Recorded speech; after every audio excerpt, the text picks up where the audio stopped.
once your team also realizes that you're at the ground level, at the grassroots level, talking to people, you cut out a lot of the bureaucracy. A lot of leaders, unfortunately, don't talk to the customer directly. We had to say to ourselves that we can't fight with the big boys in the top 10 or 20 cities where they're well entrenched. So therefore, we decided that should we go into smaller towns and compete there and become number one player. If you make changes very quickly within a small time frame, people very quickly adjust or they want to leave the system, which is okay. I always say magic comes only when you give people authority to do things. Humility has to be there. The person has to be humble enough to take over. You don't have to be very sharp. You don't have to be extremely brilliant, because you just be able to run an organization in a way that people will have confidence in you. So therefore, you have to be humble enough to run the organization. Ladies and gentlemen, good morning, good afternoon, or good evening to you, depending on where you are joining us from for this very special episode of Towards a Better World on Thinkly, a platform that brings to you best-in-class content from leading thinkers of the contemporary world, including Nobel laureates. I am your host, Ayon Banerjee, and here I, in a personal capacity, invite inspirational people from all walks of life. Now let me tell you why today's episode is so special for me. Like most impressionable young professionals and youngsters, I used to have a lot of role models in my youth. But as I grew older, moved across industries and geographies, my heroes changed, and I left behind most of my role models from my formative years. But if there is one gentleman who stuck as my all-time mentor, teacher, and inspiration for life, it is Mr. Sam Ghosh, an icon in the financial services industry, and who's a leader who has created a line of CEOs and industry prime movers in the past 2.5 decades. While I had worked only briefly under him during my stint with the life insurance industry, but I have keenly followed his career, as I was telling him just now off stage, and I have learned from it every single day in the past 20 years. And I often say that had I got an opportunity to apply all that I had learned from Mr. Ghosh, I could have solved most problems at any organization and taken it to the top. Such is the aura of Mr. Sam Ghosh, who is not just a leader or a CEO, but an institution in himself. In today's conversation, I shall try to bring out some of the same leadership essentials that have inspired me and for our viewers, and we'll revisit some real and effective old school leadership 101. Are you game for it? So without further ado, let me invite Mr. Ghosh Towards a Better World. Welcome, sir. Thank you very much, Ayon, for those very kind words. Really delighted to be with you and to speak to you again after a long time. Must be over 10 years. It's been a long while, sir. And no, you shouldn't. I should be thanking you, sir, because I know how busy a person that you are, and you've taken out time for us, and I really appreciate this. And I hope we have a great session today. So without wasting any time, because I don't want to waste a single second while you are live with us on the show, sir. So let me quickly jump to the first question on leadership, on a leadership playbook.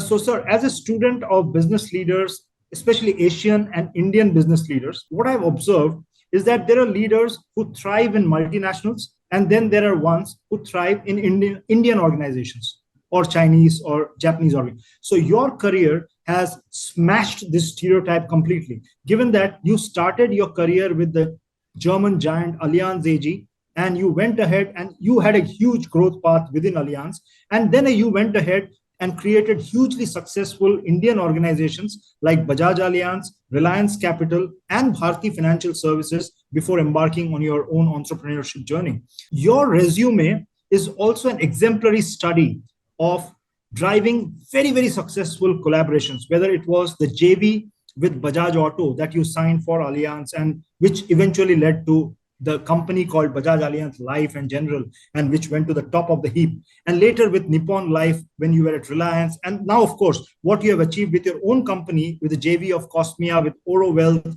or you're partnering with Qatar Insurance Group and others to foray into the general insurance business. So my first question, sir, to you is about your leadership playbook. That is, if you need to consciously tweak your leadership style with each endeavor, or are there some common denominators to the Sam Ghosh leadership style, sir? Thank you, Ayon, for that question. I think let me just jump into it. The way I look at actually leadership, whether you're working for an Indian company, whether you're working for a multinational, I think ultimately leadership is all about managing people. The way I've always looked at it is, how do I make sure that the customer has no problem, whatever product I'm trying to sell in? How is it easiest to get to the customer? So therefore, whenever I've gone into any new company, I first talk to the customers. I don't talk to my management team, and then find out what is it, where's the problems they're facing in the industry as a whole and with our own company. And therefore, what are the things I need to do to resolve that? And once you break it down to basics, then it doesn't really matter which company you're working for and which promoter you're working for, because really you are just there to solve a problem for the customer and make things easier for the customer. And if you do that, then your team also, and once your team also realizes that you're at the ground level, at the grassroots level, talking to people, you cut out a lot of the bureaucracy. You cut out a lot of the talk, because a lot of leaders, unfortunately, don't talk to the customer directly. And unless you do that, and obviously the successful ones always do, is then you realize straight away what are the problems actually the customer is facing, and how then can you resolve it, and you go down that route. So therefore, all through my, I think, career, I've tried to meet partners who look after customers or meet the customer directly, and then try and work out a strategy how to resolve their issues and how to make things easier for them, for the customer ultimately. Because ultimately the end customer decides whether he's going to come to you to buy a product or he's going to go to someone else. And we have to make sure that that happens. Obviously, in most of my career, I've tried to get people who are aligned to my thinking and just focus on work rather than focusing on trying to upgrade themselves in the organization or to play politics. And therefore, I always try and keep a company also lean and mean. Because if the company is lean and mean, then the people have to work.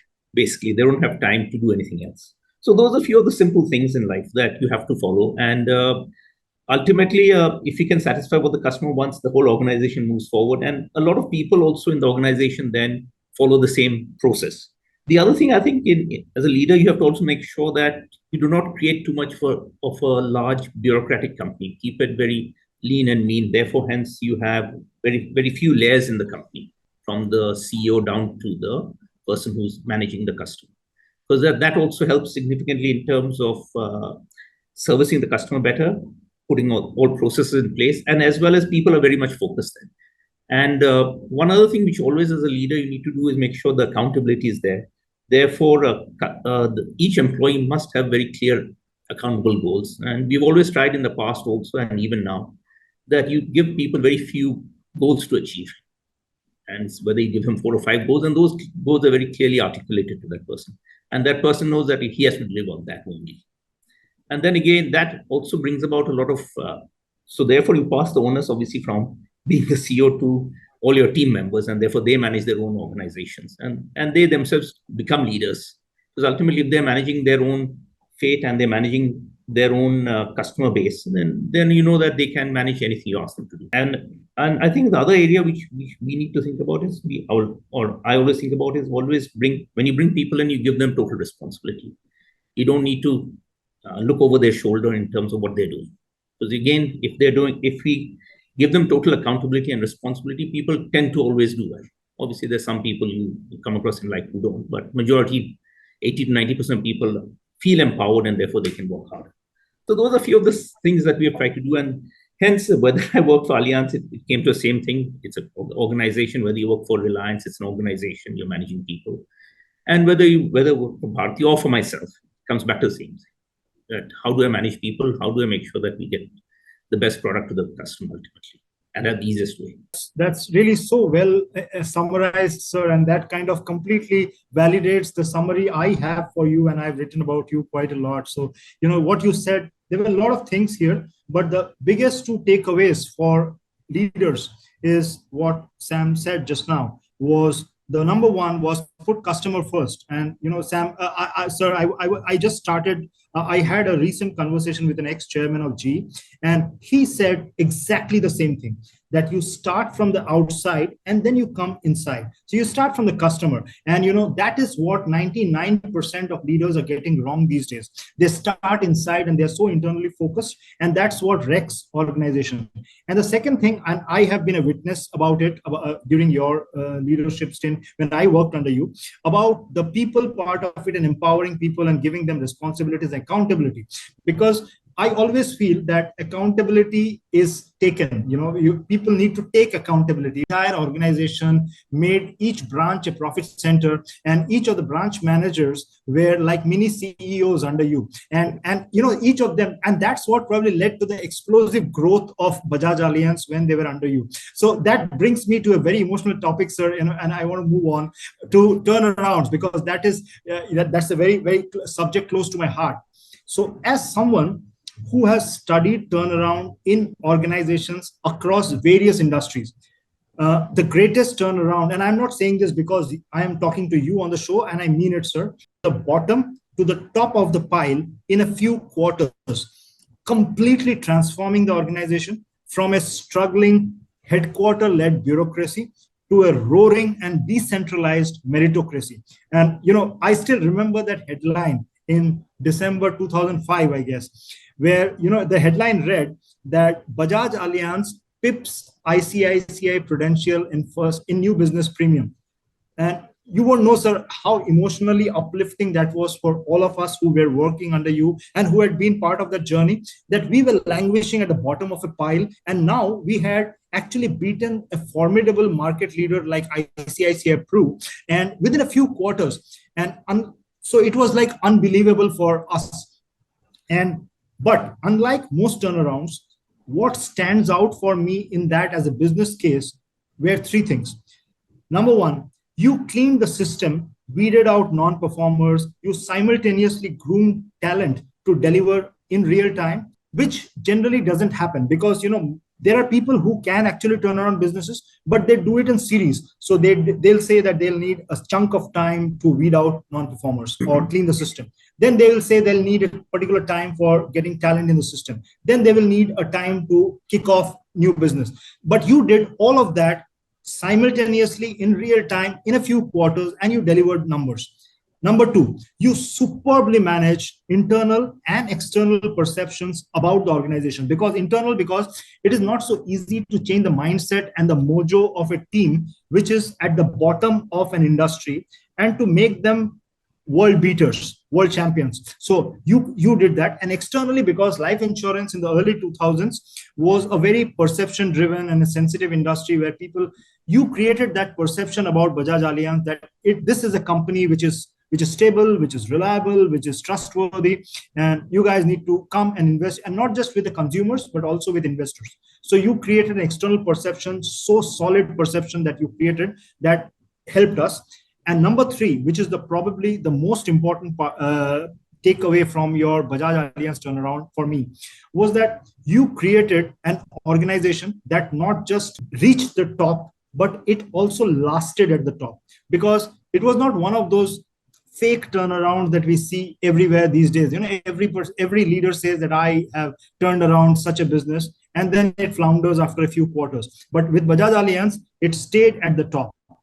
And even after you left, and when Cam took over, and it stayed at the top, and it's still at the top 20 years later. It's a huge company. So, and we saw you do the same at Reliance Capital and then again at Bharti. So my question, sir, therefore, long question, long comment, but is how do you approach the challenge of changing the culture of an organization from being an also-ran outfit to a market leader's mindset, sir? I think in this one, actually very good, well pointed out, because even when I first joined, I was struggling thinking, what do I do? How do I motivate people? And how do we change a company which was steeped in bureaucracy, unfortunately, and people had lost faith? So how do you make people understand where they are? So I think the first thing we tried to do was make people understand where we are. So if you remember, I started stating every month, what is the status of the company as per the rankings of all the insurance companies? Where are we? Yes. What are we supposed to do? And how do we move up one step at a time? And And I think that was one thing. So people have to face reality. So facing reality was the first item. That where are we today and how do we get out of this predicament we are in? The second thing, obviously, is how to motivate people to do well. And that is where the previous point, as you raised, was we have to decentralize the company. We have to give authority to the people on the grassroots level, which means the branch managers and their branch team. Because ultimately, we sitting in head office can't do much. We have 100 branches, or at that time, maybe we had 50 or 60 branches. Each branch manager must be made responsible for his own destiny. And therefore, he was given freedom, that person, he or she was given freedom to recruit people, add more agents, as well as go out in the market and get business. So then he very quickly realized within a matter of months who are the good people who are going to remain and who are the people who are not going to survive in this sort of position. Because once you give a person total freedom, it's up to that person what he or she wants to do. And Sure. third thing, what we did was we tried to pick up the top people in each of the branches because we realized we had to open more branches and let them open. So if there were 10 managers in a branch, we get the top 2 or 3 managers and let them go out and open new branches. So therefore, you start expanding also at the same time because ultimately you need to go back to the customer. And obviously, certain strategies you have to work out that what is going to be your USP? Are you going to be a top 10 city player or am I going to be top? Or should I try and compete in the smaller towns? And as a company which was nowhere in the system, we had to say to ourselves that we can't fight with the big boys in the top 10 or 20 cities where they're well entrenched. So therefore, we decided that should we go into smaller towns and compete there and become number one player. So automatically you build that name in the market where people start. So I remember at one time we had about 700 or 800 branches, which I've even forgotten, and 1,000, Yes. 2,000 branches. Even our board used to ask me that, how many branches do you currently have? And I said, I've got no idea, maybe. Because every day we're opening new branches. But those satellite branches. Yeah. So the fact was that we had to compete with the big boys. And the only way we could do it was start from the bottom up and go down to small towns, fight where there is less competition, and then go back to the bigger cities where there's obviously significant amount. In those days, there was significant amount of competition. And therefore, we had to then compete there. But at least immediately you were able to build a strong base in the smaller towns. So it was 1 or 2 strategies which helped us obviously significantly, and obviously some good products. But ultimately, it was trying to get the mindset of all the people who are working with you to change and to face reality. And obviously, we tried to cut out bureaucracy, which was done simultaneously. That we didn't want to have a structure whereby the head office dictates everything. So the branches ultimately were given responsibility, which immediately actually freed up a lot of bandwidth at the head office, and therefore you could actually reduce the cost base at the head office, and simultaneously give a lot of power to the smaller branches and the branch managers to be able to run their own show. And that I think gave a lot of confidence to the team. And once they started and we obviously made all the branches compete with each other again, which was again good. Yes, so then people compete to be in the top 10 branches or top 100 branches, so everyone starts getting into this competitive spirit in a good way. It's not that we are trying to get people out of the system, because ultimately we're trying to build an organization which is going to sustain long term. And that was my main aim. So obviously that was my first turnaround as such. And because prior to that, I'd mainly set up new companies. And same thing, I think in Reliance, when I joined, I think our insurance companies were struggling. Asset management was doing very well. So on the insurance companies, again, we had to try and do a similar exercise whereby how do we clean up the system, as well as how do we give accountability and authority to people right down at the grassroots level. So therefore, we could immediately get those companies again in amongst the top few.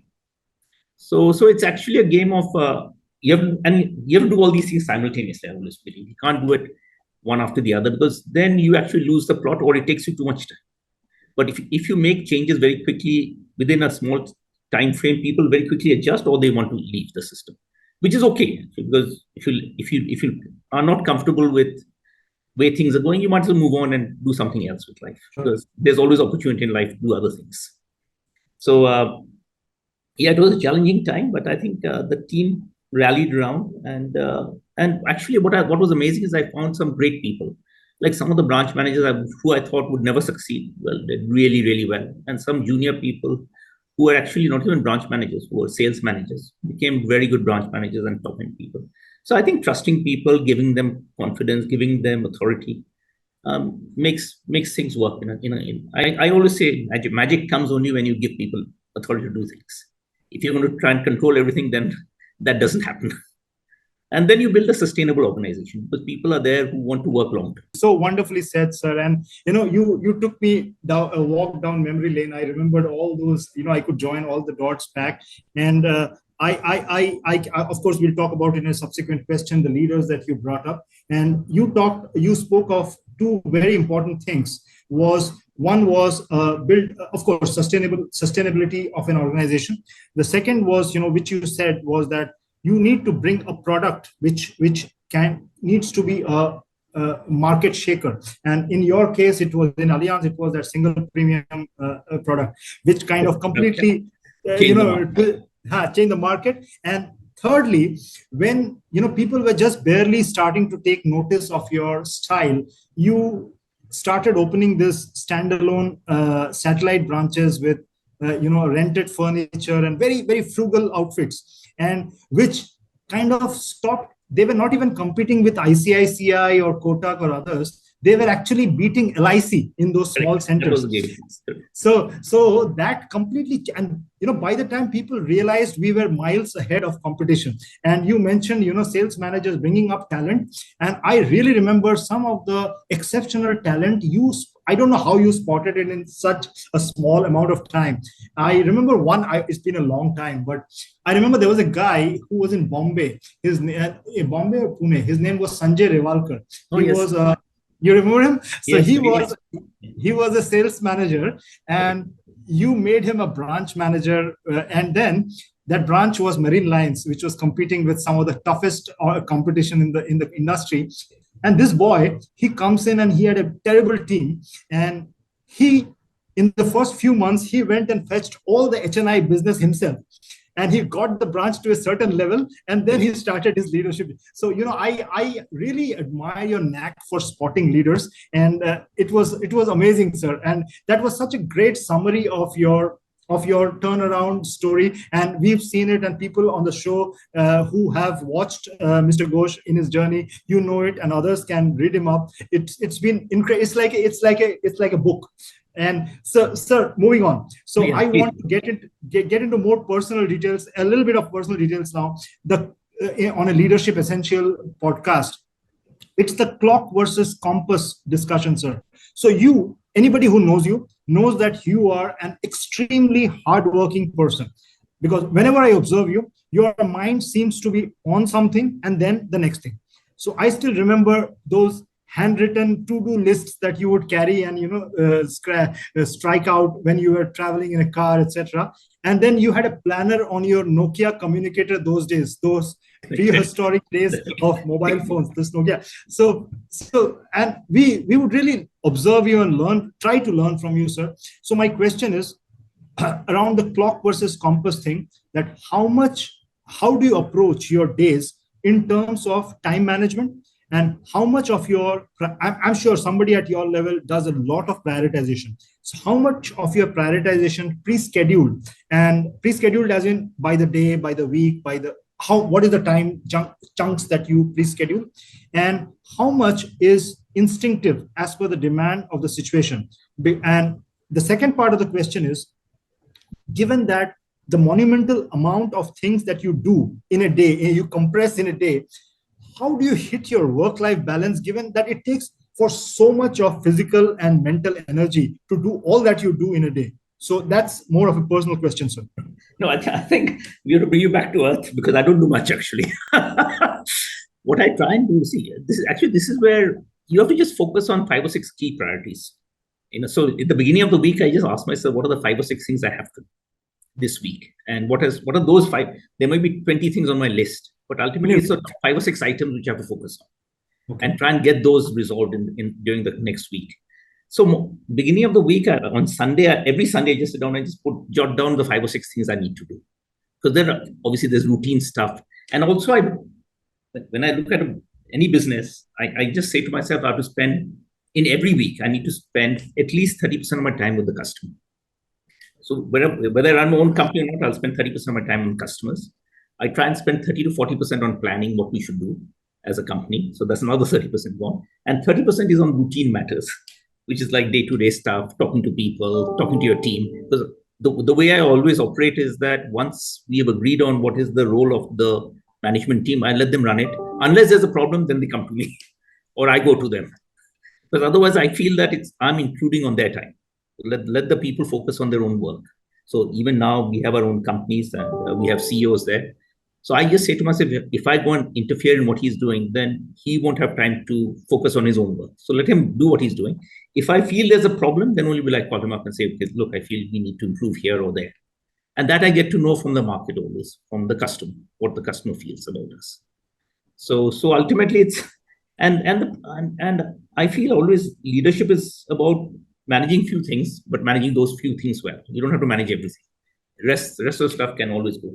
And always, whether even if you have 5 or 6 items to focus on, it's the 1 or 2 items which will make the difference. And because in life, that is how it always works. It's not that you try and you have to do 100 little things. You just focus on top 5, 6 items. Obviously, you have 100 things on your list, but those things, some of them, whether you do it or don't do it this week or next week, doesn't make a difference.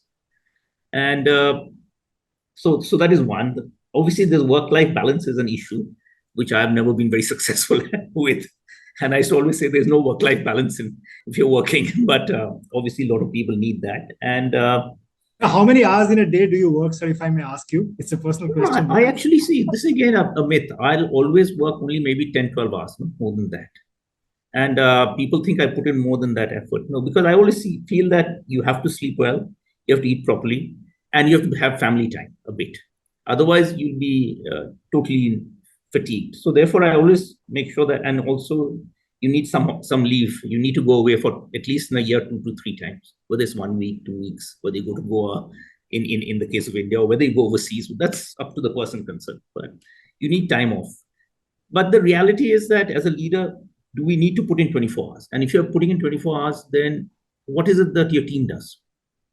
Your team should be taking responsibility also. You can only look at the big picture and try and give guidance and advice. And if you have good leaders, then they should be able to run the show. And it should follow. It cascades down to the same thing, that who ultimately has to run the show is the person right on the grassroots level who's meeting the customer. And for us, I come from financial services, so most of my products are at that. It's meeting customers and selling products to them. So the people, the branch managers ultimately take the responsibility of running the whole show. And they also, I don't expect them to be, for them, ultimately, it's just doing the sales bit well and making sure the customer is looked after. Again, I used to always make notes, because whenever I meet a customer, I always try and take down what he's telling me. Or if I meet distributors, like in the case of my old companies, I used to always take down what are the things there, because I need to know their pain point to be able to resolve it. Because once we resolve their pain point, we know that the company will do much better. And that's the only simple thing. So what you don't realize, every time I have to meet, I used to only have two objectives out of meetings with the customers, salespeople, distributors, was to find out what are the issues they had.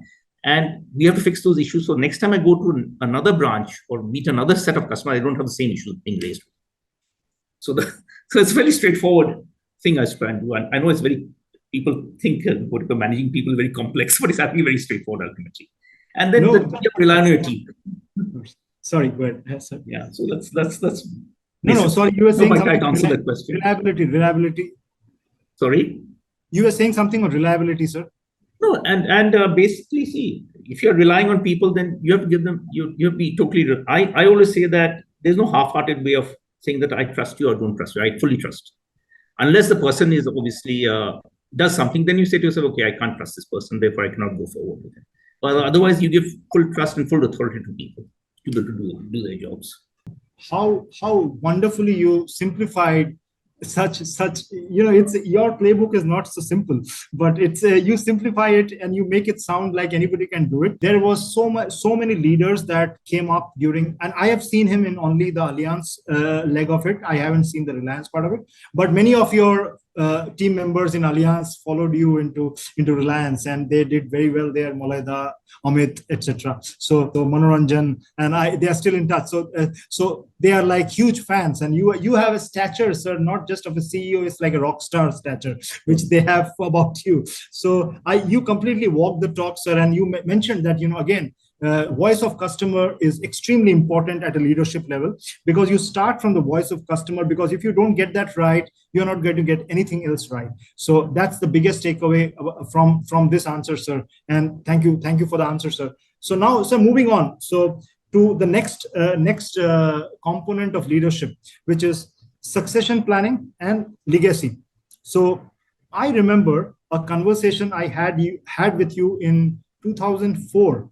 My God, it's 20 years.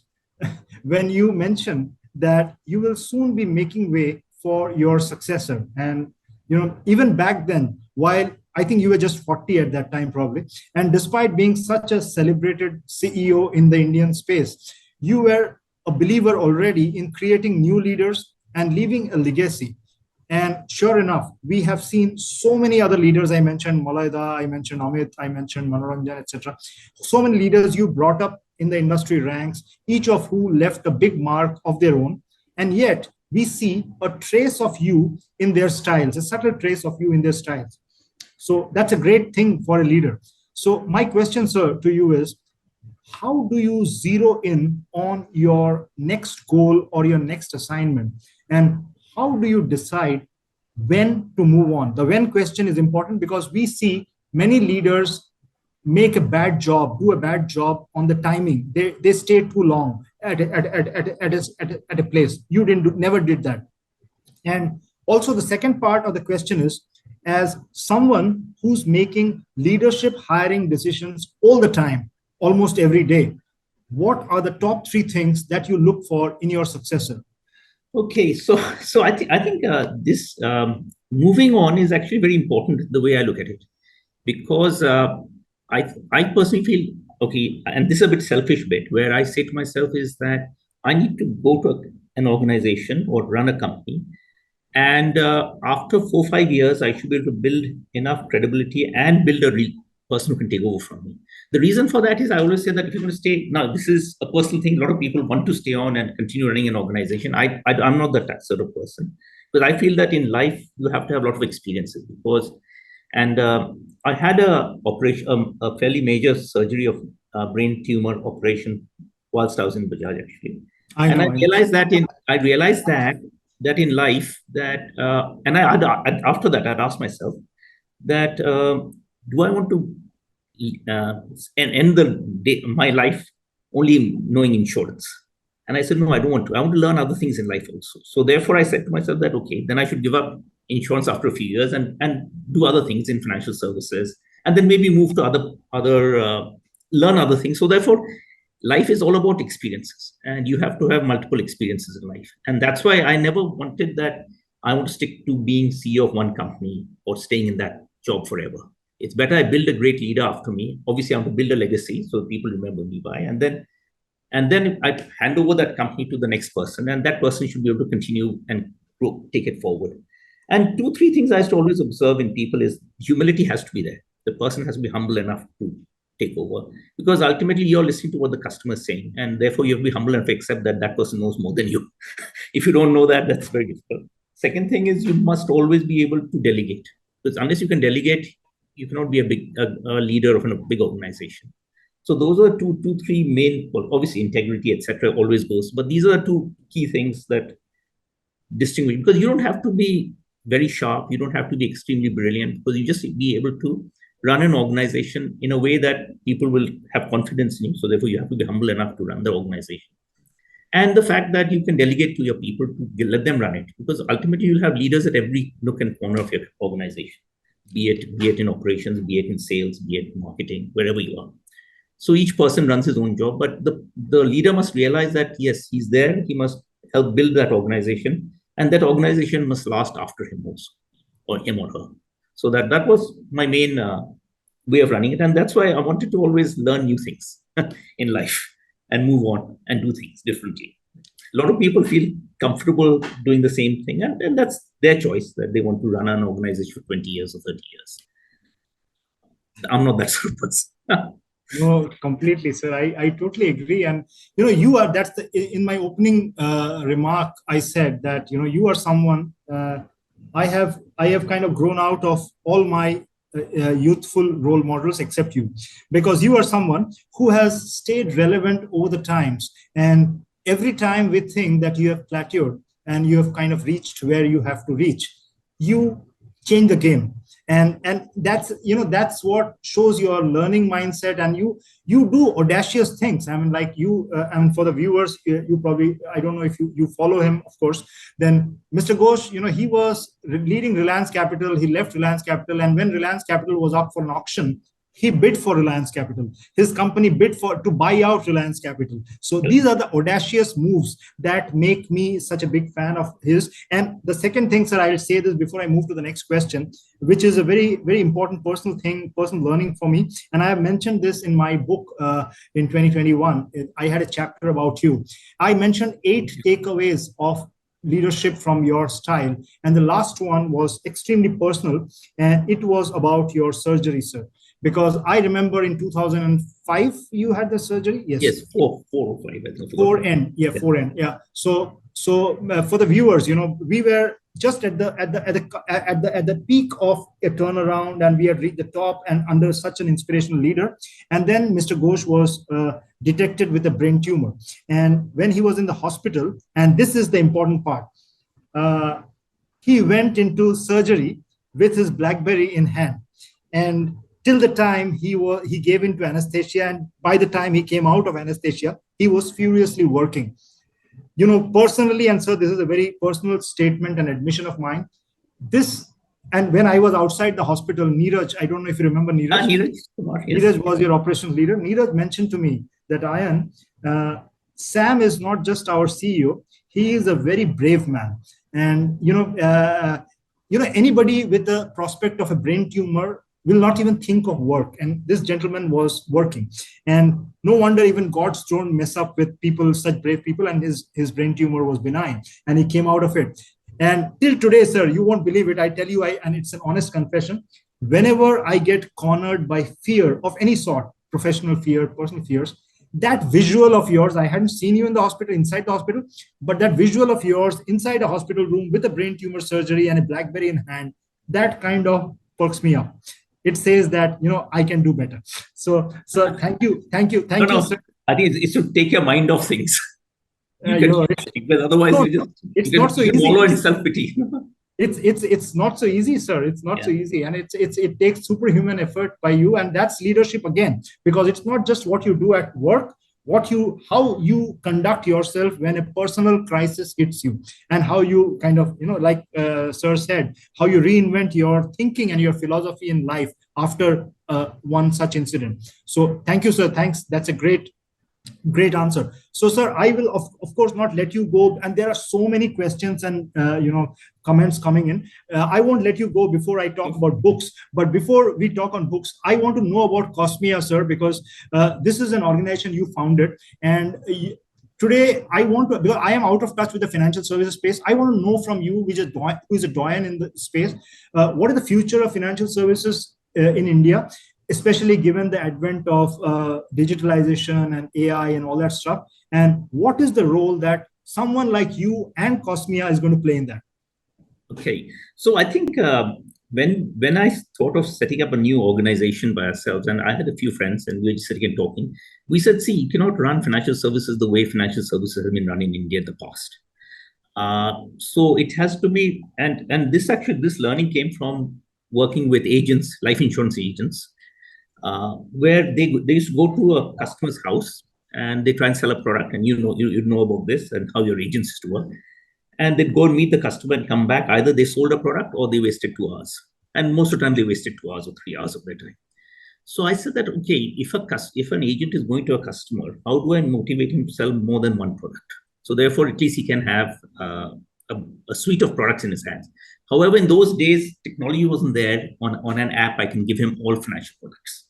So therefore, if he goes to someone's house, can he at least sell a mutual fund? Can he at least sell a fixed deposit or a loan, whatever the customer needs, or an insurance policy or whatever, general insurance, life insurance? But because in India especially, and for some of the viewers, that in India the agents tend to be mono-product focused because their understanding is also limited, and it's very difficult to teach them 4 or 5 products. But today you can have a super app where it actually it pushes the agent to start a conversation, and therefore the app helps the agent try and explain the products to the customer. So that's where we started, and so that's how our journey started.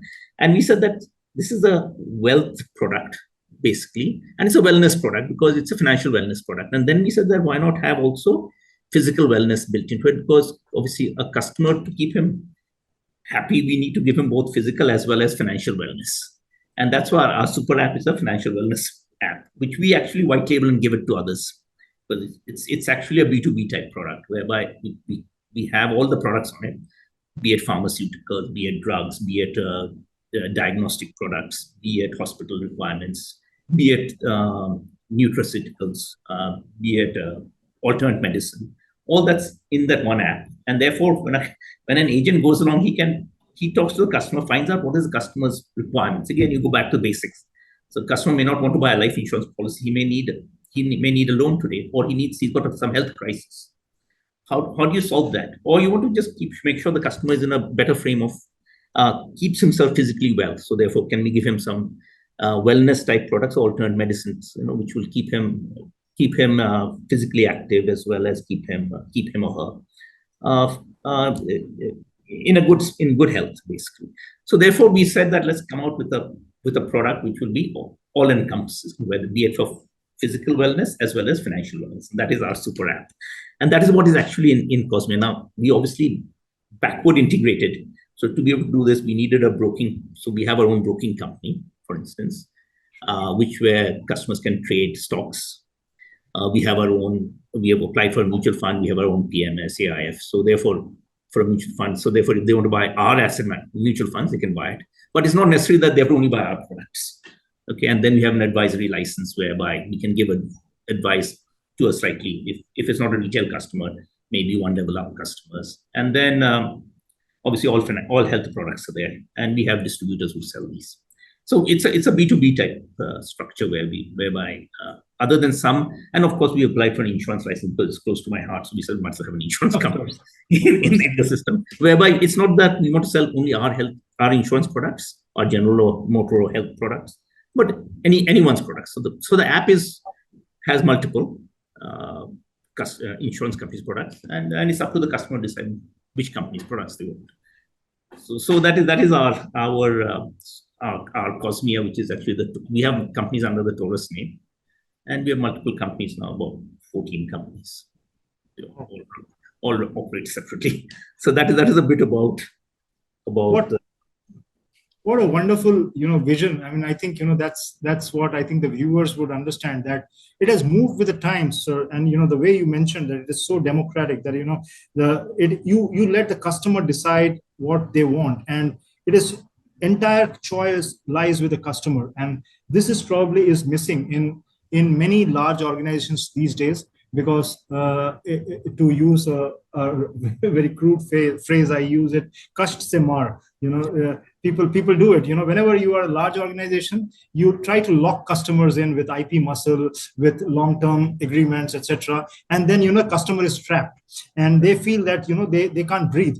And your app is so open, and it gives people the choice to select what they want. And I think this is what is the future of financial services, that a customer just gets on a phone and he or she decides what I want today. And that's extremely taking the entire digitalization journey of India, and India has been on this journey quite well. And you have kind of ridden on this, so fantastic. So thank you so much for the insight.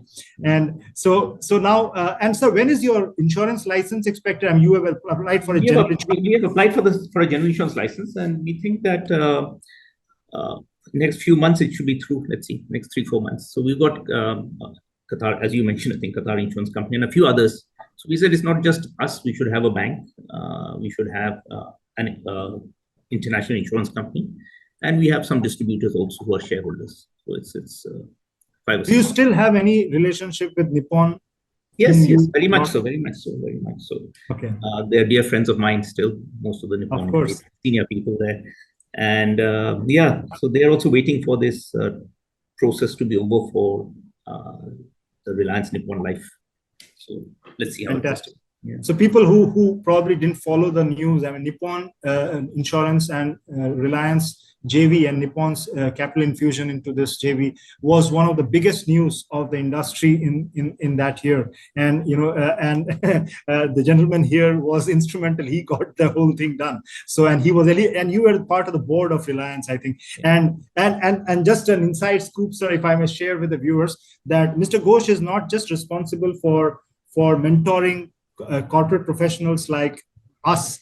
I mean, he has also personally mentored Mr. Anil Ambani's son, Jay Anmol. I mean, he was under his tutelage, and you mentored him. And he's such a smart and an articulate young man, sir. Yes. And whenever I listen to him, I feel so proud that he's been mentored under you. He's a very smart guy. Fantastic, sir. Thank you, sir. So, sir, I'll move to the book question before I move to the audience question. Sir, you are someone who not just inspires thousands of regular folks like me, but also captains of the industry. So my question to you, sir, is who do you look at for inspiration? I know that, and we spoke about this, but that you used to be a big Jack Welch fan in your younger days. Are you still a Jack Welch fan, or have your heroes changed? And the go on. Sorry, please. And the second part of the question is, who are your favorite authors, and what is your favorite book on leadership? Because I remember you were somebody who used to prod us on reading, and you used to gift us books during, very rare these days, during our management meetings. So who are your favorite author? What's your favorite book on leadership, sir? No, so I think Jack Welch still remains obviously one of my still favorites, because whatever he taught actually is relevant today also. Sure. Which is what we actually practice, kill bureaucracy, reduce layers, give people accountability and authority, etc. Those are things which will never die, because ultimately that's how you build organizations. Obviously, nowadays I read a lot of autobiographies, etc., of some of the great guys, and I think that's the only way you learn about them. Like Elon Musk, a very interesting book about him. Very interesting. Yes. Then Apple, Steve Jobs' book. These are things which I think all youngsters should try and read, because it gives you an insight into how those people built the organization, and they built great organizations through actually insightful thinking, and actually it was actually a eye opener in those days for some of these people, the way they thought. I think a very interesting area obviously is now artificial intelligence. So I read a lot about artificial intelligence. Wow. And there's actually a very, very interesting book for your readers. It's called A Brief History of Intelligence. It actually talks about how our brains developed, and therefore how AI should, because though AI is moving in a very fast way, but a lot of things actually is mimicking how our brains work. Sure. So if some of you guys haven't read it, they must try and read that. It's just come out recently. Then obviously I like Ruchi Sharma. If you take an Indian author, very, very, very well known guy, and I think very much in the financial services space. So a lot of books I read still are on financial services. But yeah, AI is something which which is the next 20 years journey. So all of us should try and read as much as possible on AI, and try and do something in that space. That's the way I look at it. So well said, sir. You are so ahead of me in my reading. I mean, I am someone who thinks that I can't keep pace with AI, because the human brain, like you said, the human brain's development in terms of, to quote Yuval Harari, we have developed at a certain pace over the last century, and for the first time since 2007, the advanced technology has outpaced the human curve, and so humans are not able to keep pace anymore. And so that's all the more reason, if somebody at Mr. Ghosh's level is reading up on AI all the time, I think that's an area where we should be focusing on, sir. So sir, so thank you so much, sir. I'll just start reading the question, because we will probably run out of time. Sure, please. So I think first one obviously is to the latest development we have to be part of, and AI is going to disrupt all the jobs that people have today. The way I look at it, and especially for the youngsters who come in the next 5 to 7 years, things will change significantly. And we should be always focusing on what are the new trends that are going to happen, and therefore, what should we learn? Because ultimately, we have to also learn those new trends and what is going to change. So it's no point, and I don't want to be rude on this one, no point doing basic law, because most legal stuff will be available on an AI platform. Today, it's already available on Wikipedia, so you can search anything. But tomorrow, all I need to do is, if I want to understand anything on any part of law. I just need to look it up online and I'll get that information. So there are things like that. So therefore, what is the next step for a lawyer? What does he have to do because AI is going to make most of the legal jobs redundant. So other than maybe the relationship bits, which are still important in corporate law, etc., where you need to have still a relationship with the client. But most of the basic rudimentary jobs, which most young lawyers would start with, they'll all be gone. Same with accounting, bookkeeping, and all these things will be gone. The way I look at it, it's a 5 to 7 year journey. Now, India may take 10 years. That's a different issue. But it's for youngsters who are 24, 25.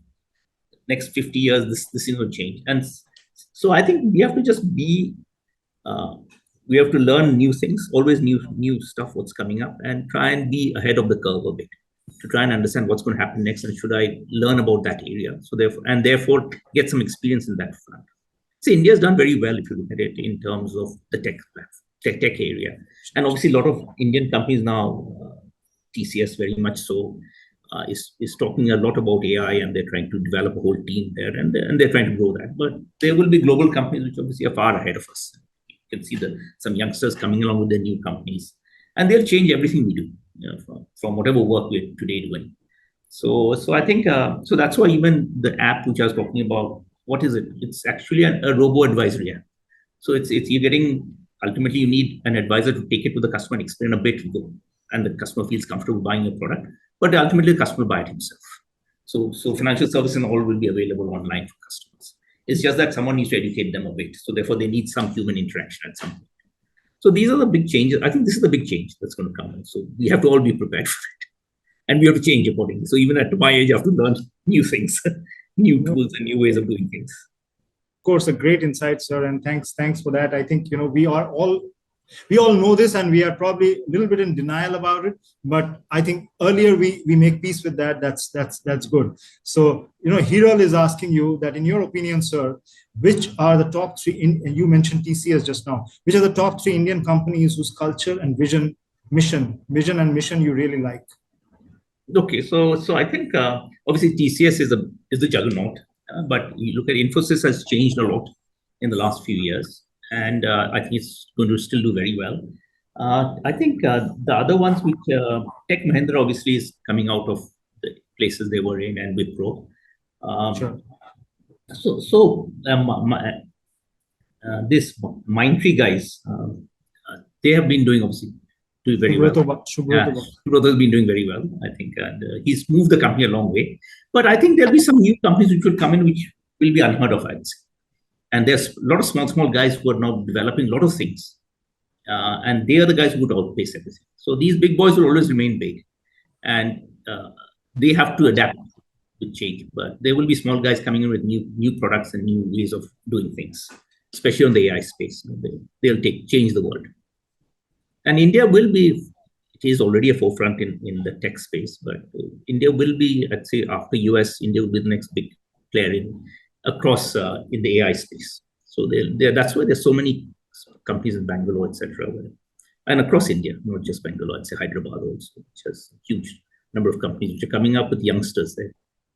And they will change things now. Obviously, what will happen, some of these big giants like TCS or Infosys will buy these small companies, which is like what basically Microsoft and Apple and all that. Exactly. You expect that to happen. So they buy these guys out so that they can stay ahead. No, but it's such an irony, isn't it, sir? Because you mentioned that Indian companies are going to probably be in the forefront after US, but most of the global companies, if we see, and not just the leadership, we don't talk just of Sundar Pichai or others, who are leading the global companies, or Satya Nadella, but the workforce that comprises the programmers, they're all Indians, and most of them are Indians.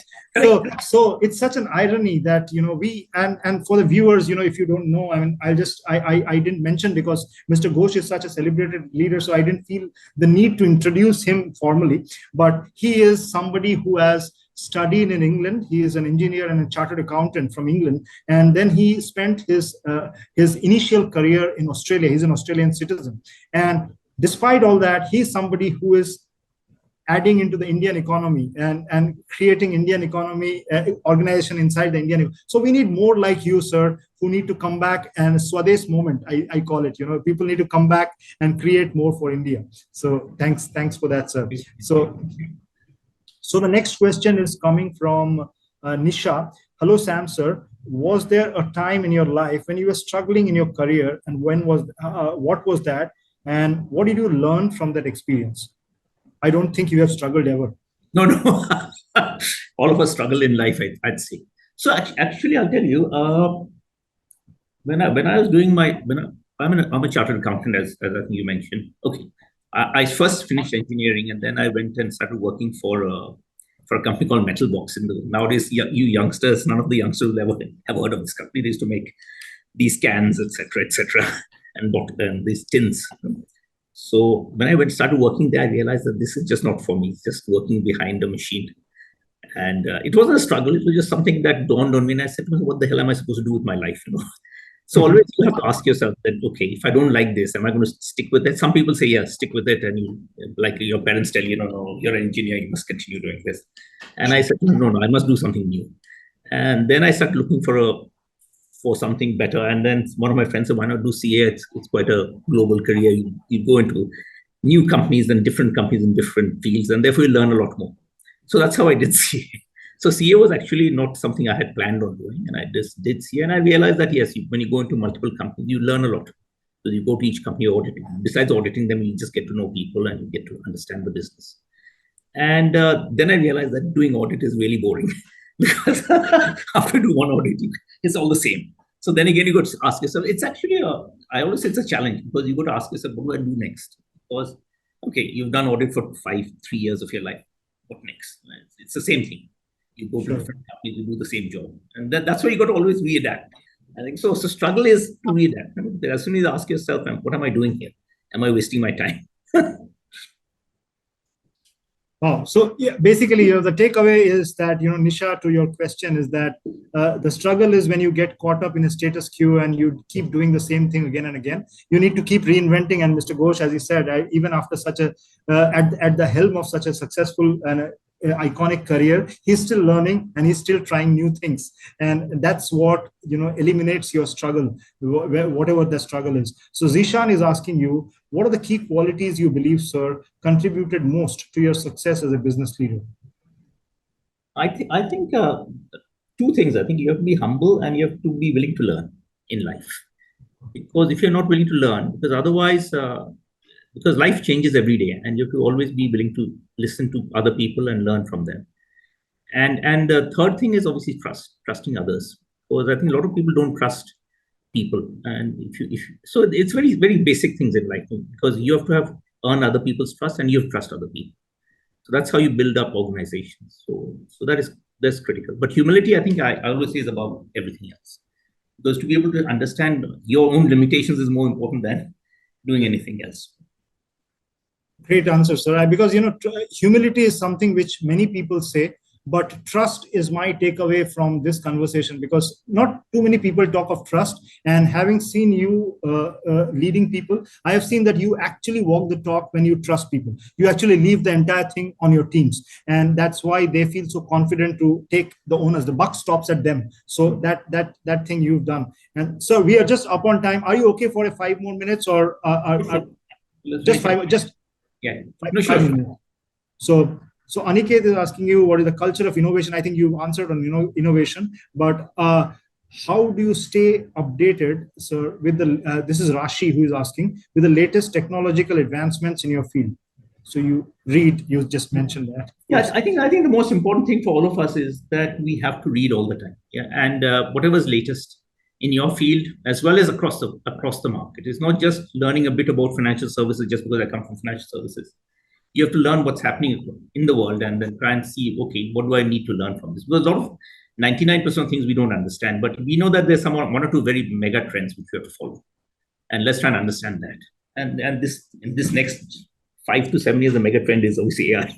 So we have to be abreast of that and understand exactly what's happening in AI, across the board in AI. Because so many things are happening. Great. Thanks, sir. Thanks. So I think, you have to keep watching out for mega trends. And there are some repeat subjects, although the people are different who are asking almost a similar question. So, but I'll pick up one question from Siddhi Dubey. He's asking you, what is the most rewarding aspect of mentoring young professionals in the industry? Yeah, very, very, very good point. I think what I've realized is when you start, I'm actually not a very good mentor. I just delegate. I give away power and tell them to run it themselves. And if they want to ask questions, they come back. So I think that's.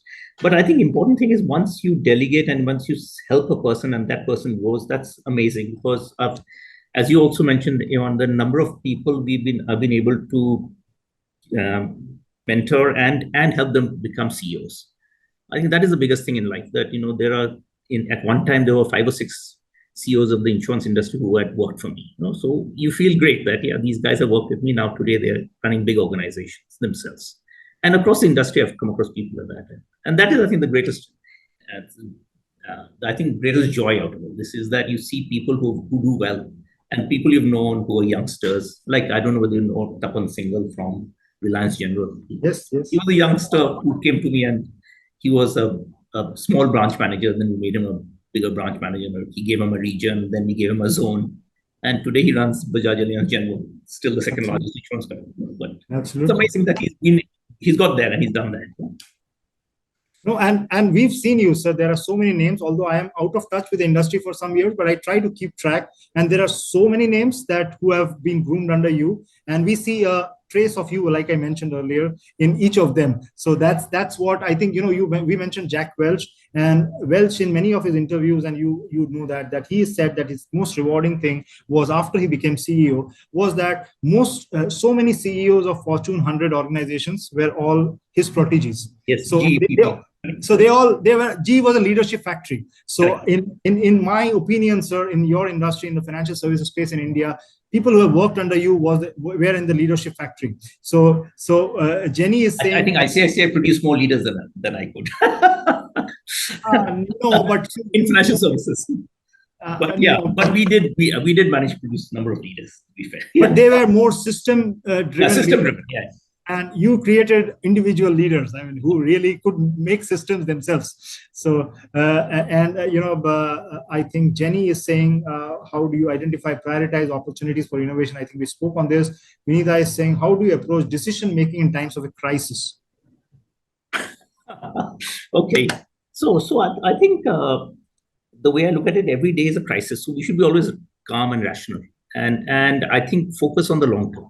So no point, daily you'll have a crisis on your hands.